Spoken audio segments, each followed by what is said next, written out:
Doctor Bhimrao Ramji Ambedkar multi-state cooperative credit सोसायटीच्या सर्व भागधारकांना राजरत्न आंबेडकर सन्मानाचा जय भीम नमो बुद्धाय. तुम्हा सर्वांना एक मेसेज देण्यासाठी मी आज हा लाईव्ह व्हिडिओ करतोय.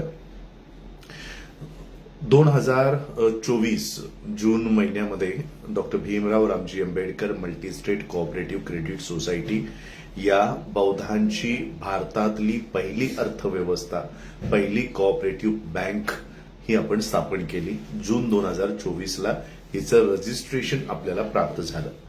2024 ते 2025 म्हणजे फायनान्शियल इयर 2024-25 ला आपण कसल्याही पद्धतीचं देवाणघेवाण किंवा ट्रान्झॅक्शन्स आपण केले नाही. पण फायनान्शियल इयर 2025-26 म्हणजे एक वर्ष म्हणजे 1 एप्रिल 2025 ते 31 मार्च 2026 असा एक वर्ष आणि 1 एप्रिल 2026 ते आता जुलै 2026 म्हणजे एक वर्ष आणि दुसऱ्या वर्षाचा क्वार्टर 1 असा एक पिरियड आपल्याला मिळाला.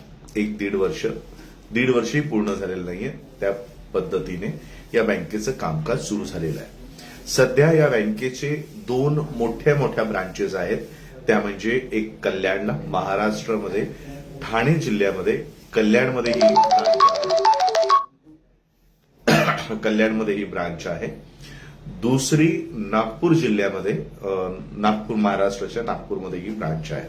आणि बाकीच्या जिल्ह्यांमध्ये छोट्या कार्यकारिणी आणि कार्यकर्त्यांच्या माध्यमातून शेअर होल्डर्स आणि त्यांच्या भागधारकांपर्यंत आपण पोहोचण्याचं काम करतो.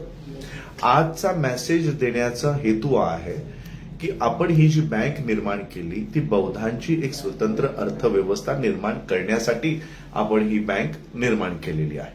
आपला हेतू हा आहे की आपले जे पैसे आहेत हे जे ब्राह्मणिकल व्यवस्थेमध्ये, ब्राह्मणिकल इकॉनॉमीमध्ये किंवा ब्राह्मणांच्या अर्थव्यवस्थेमध्ये पडून आहेत ते तिकडं न राहता ते बौद्धांच्या अर्थव्यवस्थेमध्ये आले पाहिजे. कालचंच एक प्रकरण मी तुम्हाला सांगतो. मल्लिकार्जुन खडगेंचं नाव तुम्हाला सगळ्यांना माहीत असेल, परिचित असेल. मल्लिकार्जुन खडगे हे काँग्रेसचे राष्ट्रीय अध्यक्ष आहेत आणि उत्तराखंडमध्ये त्यांची एक सभा त्या ठिकाणी झाली. सभा झाल्यानंतर तिकडच्या ब्राह्मणांनी खडगेंना स्टेजवर बसवलं म्हणून तिकडचा जो स्टेज आहे त्याचं काय म्हणतो आपण ते शुद्धीकरण त्या लोकांनी तिथे केलं. माझा प्रश्न हा आहे की त्यांना तुमचा माणूस साध्या मंचावरही बसलेला चालत नाही आणि तुम्ही तुमचा पैसा त्यांच्या बँकेमध्ये भरभरून लाईन लावून तुम्ही तुमचा पैसा त्यांच्या बँकेमध्ये ठेवताय आणि तुमचा माणूस तुमच्याच निर्माण केलेल्या स्टेजवर तो बसलेलाही त्यांना चालत नाही. आणि म्हणून स्वतंत्र ही बँक उभं करण्याचा हेतू हा आहे की आम्ही जो पैसा कमवतोय तो ब्राह्मणांच्या या व्यवस्थेला हातभार लावण्याऐवजी तो बौद्धांच्या व्यवस्थेमध्ये आला पाहिजे. आणि म्हणून मी हा प्लॅटफॉर्म तयार केलाय. जे आज मी ब्रांचमध्ये बसलोय ते मी त्यासाठी तयार केलेले आहे. तुम्हाला सांगायचा मुद्दा हा आहे की अनेक लोकांनी माझ्यावर विश्वास ठेवून या बँकेमध्ये 2,500 हजार रुपयाचे शेअर्स घेतले, याच्यामध्ये एफडी केल्यात, आरडी केल्यात, अनेक चांगल्या पद्धतीने ही बँक उभी केली आहे. परंतु माझा प्रश्न हा आहे की आपण केवळ एफडी जमा करणं किंवा डिपॉझिट्स करण्यासाठी ही बँक उभी केलेली नाही. माझाच एक सहकारी आहे, त्याची वेगवेगळ्या 3 बँकेमध्ये माझ्याकडे त्यांनी स्टेटमेंट्स पाठवून दिलेले आहेत. इंडस इंड बँकेचं त्याच्याकडे आता जे कर्ज बाकी आहे ते जवळपास 4.5 लाखाचं कर्ज बाकी आहे. दुसरं त्याच इंडस इंड बँकेचं 2 लाखाचं कर्ज ते बाकी आहे. दुसरी एयू स्मॉल फायनान्स बँकेचं त्याच्याकडे तो पुन्हा 5 लाखाचं कर्ज बाकी आहे. असे अनेक भागधारक संपूर्ण महाराष्ट्रामध्ये आहेत, अनेक भागधारक आहेत. आणि एकीकडे आपण रोज जे कमाई करतोय, आता ही जी व्यक्ती आहे हिचा टूर्स अँड ट्रॅव्हल्सचा बिझनेस आहे. हा टूर्स अँड ट्रॅव्हल्सचा बिझनेस कुणासाठी करतोय? एयू फायनान्सला ईएमआय भरता यावा म्हणून, इंडस इंड बँकेला ईएमआय भरता यावा म्हणून. म्हणजे संपूर्ण पैसा जो आम्ही कमवतोय तो दुसऱ्याची अर्थव्यवस्था भरण्यासाठी आम्ही अख्खं आयुष्य आपलं पणाला लावतोय. आणि म्हणून मी आता doctor Bhimrao Ramji Ambedkar multi-state cooperative credit सोसायटीच्या माध्यमातून जेही भागधारक ज्यांनी कारण आपल्याकडे एवढे डिपॉझिट्स नाही आहेत की आपण सगळ्या भागधारकांचे जितकेही लोन बाहेर बाकी आहेत ते आपण फेडू शकतो, परंतु मी पहिल्या 50 भागधारकांना मी महाराष्ट्रातल्या, खास करून महाराष्ट्रातल्या भागधारकांना आवाहन करतोय की तुम्ही जो काही रेट ऑफ इंटरेस्ट बाहेर भरताय, एयू स्मॉल फायनान्सचा रेट ऑफ इंटरेस्ट जवळपास 17% आहे, इंडस इंडचा जवळपास 18% आहे.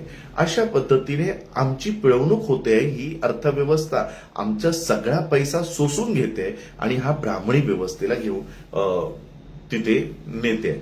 आणि म्हणून मी पहिल्या 50 भागधारकांना त्यांचं जे काही लोन पेंडिंग आहे इतर बँकेमध्ये, मग ती एयू स्मॉल फायनान्स असेल, इंडस इंड असेल, एचडीएफसी असेल, ऍक्सिस असेल, आयसीआयसीआय असेल, हे जे ब्राह्मणिकल सिस्टमला पूरक असलेल्या ज्या बँक आहेत, जिथे जिथे आमच्या लोकांचं, यानी मी पुन्हा सांगतो, ही योजना फक्त महाराष्ट्रातल्याच भागधारकांसाठी आहे, कारण आपलं परमिशन आता सध्या महाराष्ट्र आणि कर्नाटक या 2 राज्यांपैकी आहे. आणि म्हणून महाराष्ट्रातल्या 50 भागधारकांना मी आवाहन करतो. कल्याणमध्ये आपली ब्रांच आहे, सगळ्यांना माहिती आहे ऍड्रेस. नागपूरला ब्रांच आहे. त्या ठिकाणी आपण जितकेही पैसे तुम्ही बाहेर भरत आहात, जितकेही पैसे तुम्ही ब्राह्मणांच्या या बँकेमध्ये भरत आहात, ते सगळं लोन तुमचं doctor Bhimrao Ramji Ambedkar multi-state cooperative credit society, एवढं मोठं नाव घेता येऊ नये म्हणून याला साधं शॉर्ट फॉर्म केलाय, AMSC, आंबेडकर मल्टीस्टेट कोऑपरेटिव्ह, या बँकेमध्ये तुमची लोन्स डायव्हर्ट करा. हे सगळे लोन तुमचे टेक ओव्हर करण्यासाठी आता आपण सज्ज झालेलो आहोत. एकही रुपया आपला समाजाच्या बाहेर जाता कामा नये.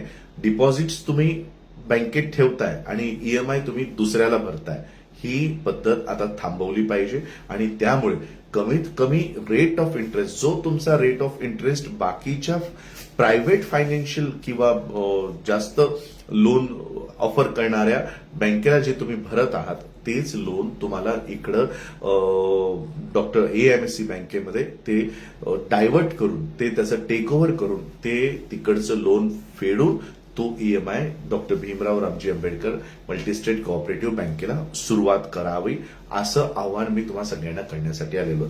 जे जे भागधारक आहेत त्या सगळ्या भागधारकांनी आपल्या ब्रांचला संपर्क करावा. तुमचं जे काही लोन इतर ठिकाणी बाकी आहे त्याचं बॅलन्स सर्टिफिकेट तुम्ही या बँकेला सबमिट करावा आणि त्यानंतर मग त्याचं अनालिसिस करून कुणाला किती अमाऊंट द्यायची त्या पद्धतीने ते लोन आपण तिकडचं लोन हे सगळं संपवून डॉक्टर BR आंबेडकर बँकेमध्येच ते लोन तिथे शिफ्ट करण्यासाठी मी तुम्हाला हे आवाहन करतो. बस हेच. तर हे हिंदू मोहीम, चाणक्य, ही लोकही बघतायत आपले, म्हणजे त्यांनाही अपडेट आपले घेत राहतात. हिंदू मोहिम कौशिक चाणक्य जी, हाँ आपके लिए ये मैसेज नहीं है, आप अपना काम कर सकते हो. मैं फक्त महाराष्ट्राच्या भागधारकांना आपण हे सगळं काम, ही योजना मी लागू केलेली आहे. येणाऱ्या 3 महिन्यांमध्ये आपल्याला जितकेही लोन्स आपले बाहेर आहेत, जे आपण बाहेर पैसा देतोय, हे सगळं आता आपल्याला बंद करायचं आहे आणि बौद्धांची स्वतंत्र अर्थव्यवस्था उभी करायची आहे. अर्थव्यवस्था उभं करत असताना केवळ तुमच्या ठेवी इथे ठेवून चालणार नाही. जे काही पैसा तुमचा बाहेर जातोय, आयसीआयसीआयला जातोय, SBIला जातोय, EMIच्या माध्यमातून जातोय, तो सगळा इथे शिफ्ट करायचा आहे आणि तो सगळा पैसा आपली स्वतंत्र बँक, आपली स्वतंत्र अर्थव्यवस्था उभं करण्यासाठी आपल्याला लावायचा आहे. एवढं सांगतो आणि थांबतो. जय भीम, नमो बुद्धाय.